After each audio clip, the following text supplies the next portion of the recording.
Welcome back to At Home with Roby. I'm Patrick McIsaac, president of Roby Electric, along with Trent Haston, president and CEO of the Roby family of companies. Of course, we are your hosts. It's Sunday morning. Of course. You think that's job security, huh? Yeah, I just said it was Monday morning. I guess I'm looking forward to going back to work that much, Trent. I'm telling you, we have Michael Synk, author of Rock and Sand, on the phone, and it's so clear because we're wearing headphones today, which we typically don't wear. Yeah. I feel like we're official now. It took 103 shows to become official. We were just trying to polish up for Mr. Michael Synk here. I mean, it's obviously, Michael, it's an absolute pleasure to have you on the show. We really appreciate you taking the time. I know you're calling in from Memphis, Tennessee today, which is a little bit further away from Charlotte than most of our guests come. But we're very happy to have you here. We're huge fans of your book. And obviously, I've started reading your blog. We talked a little bit about that before the show. But welcome, sir. We appreciate you being here. Yeah, I appreciate you giving me the invitation. It's always great to talk to a couple of people who've read your book and have put it to work. And I guess I'd like to start off by saying both of you have read the book and you've used it in your companies. What did you get out of the book? What impact has the book had on your business and how you run things at your companies? Well, Michael, after I say this, then maybe you can introduce to our audience the simplified version of what a rock and a sand is in business and life and team and, and moving success. But what it has done for our firm, which Patrick is part of as well, is we openly talk about our rocks that we're working on, and it's helped us conceptualize and focus and dive into the couple big things that we really need that are going to be that are great things for the company. I mean, we got these three big things we're working on. If we can get two of them across the finish line and then move on to three more, then our company's going to see exponential success. And then understanding that there's other things that we work on, they can't 100% consume your time and your business and your mind, but they got to happen or the business doesn't run. So just breaking that philosophy out, and I mean, we just had just this week had a phone call with our executives on our team, and the word rock was used multiple times by our whole executive team. So, I love to hear that. Not only have we utilized your book, but Patrick and I, in our business and in life, we're salesmen and influencers, so we talk about it all the time and try to tell people to get on the bus. It's very valuable, and thank you for writing it. Great. Let me kind of talk about how I came up with the concept, and in doing that, that'll explain the difference between rocks and sand. I'm a strategy guy, and I have worked with a number of companies over the years, helping them create a strategic plan and everyone likes to talk about strategy because it's exciting and it's creative, and you go places you never went before. But what happens is you write the plan and then you go back to work and you start doing what you were doing before, which is pretty much pushing sand. Most companies are really good at pushing sand. And when I say sand are the things you do that you bill for, okay? What people pay you for, the transactional things of your business that you have to do well. And if you don't do it well, your customers won't pay you. So, sales calls are sand, doing proposals, making the product, delivering the product, installing the product. And then you get to invoice for it, and people pay you. And that's the sand. And if you're not good at pushing sand, you're going to go out of business.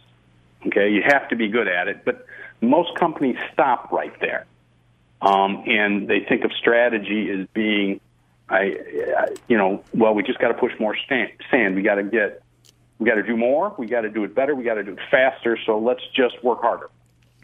And that's not really strategic.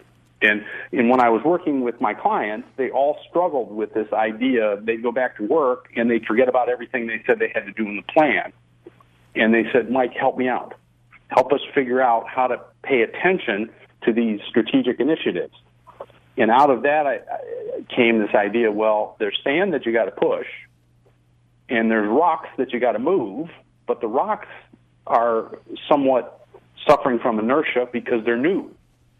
And you have to move them, and it takes a lot of effort. So people back off.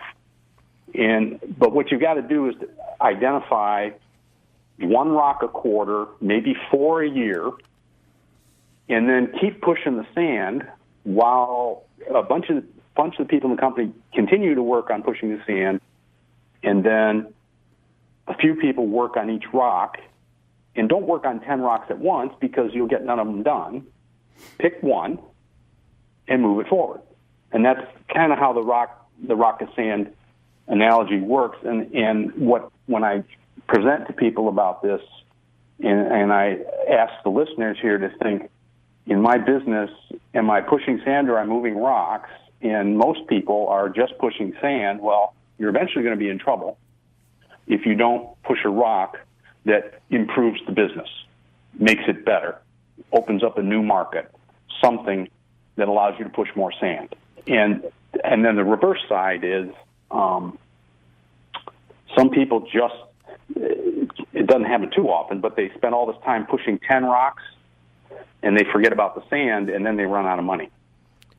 Well, I also think your book is so simple. Like literally, we share books with my YPO forum, and I do it in my business, my Young Presidents Organization Family Business Forum. You're going to come speak to us. That's where I was introduced to the book, and then I introduced it to our firm and Patrick and those guys. We were all joking about it when one of our guys, Joe Beckenhauer, gave it out after one of our retreats, and everybody said they read it on the plane before the plane took off, and it was like, oh man, this is and then it was like, whoa, no, this is awesome. Like, it's so simple, it gets you moving. But I think it applies also to your family life. Agreed. Social life as well. And having a great, managing, eating dinner, going to bed on time, all that. Let's call sand routine in your family, taking your kids to sports and all this. But if you're trying to renovate your house, buy a new piece of property, plan a kid's college, and plan where your younger kid's going to go to focus on elementary school or something, and you're doing it all, and you're burdened with 4 rocks at one time, you're not going to do any of them well, and you're going to be miserable. Absolutely. And it's wonderful to hear that everyone read the book on the plane after they got it, because part of my goal in writing the book was, if it takes more than one plane flight to read, you're probably not going to read it. That's an excellent point. And there are so many books out there on strategy, and I make a joke about it in the book that there's something like 200,000 books on strategy listed on Amazon. And no wonder we're confused about strategy. Strategy is pretty simple. But most books about strategy are 200 to 300 pages long, and there's only about 50 pages of content spread through the whole book. And you're just dragging your butt reading this thing, and then you end up putting it down. And I said, no, we got to write something that gets the point across, real simple, and then at the end of reading the book, they can go, oh, I need to work on, I don't have any rocks. I got to figure out what the rocks are. And the book explains the context from which you got to put in place or examine and define so you can pick the right rock, and so on. So I that's a compliment to me if someone read the book in a plane flight. Well, I often joke and says, if you can't read it in one plane flight, you might be dyslexic. We're contractors, Michael, so it takes us a little longer to do things sometimes, especially reading. But I read it. You guys had. What's that? 2 plane flights. 2 plane flights. I read it on a variation of an elliptical machine during a workout, and I finished the book, and I was like, well, dang, my workout's not even done yet. So it is that easy. One of the reviews on your website, it said, this is the book that's usually buried within another book. So we got about 30 seconds, Michael. We're going to wrap up for this second segment. I hope you can stick around for another segment. We really appreciate what you're talking about, and we appreciate the book, and we want to let listeners know how to get the book. I know you're selling on Amazon, and you can go to your website, which is give me the website again. in-synk.com. Not to be confused with Synk, the band, and we can talk a little bit about that in the next break. No. We'll be right back.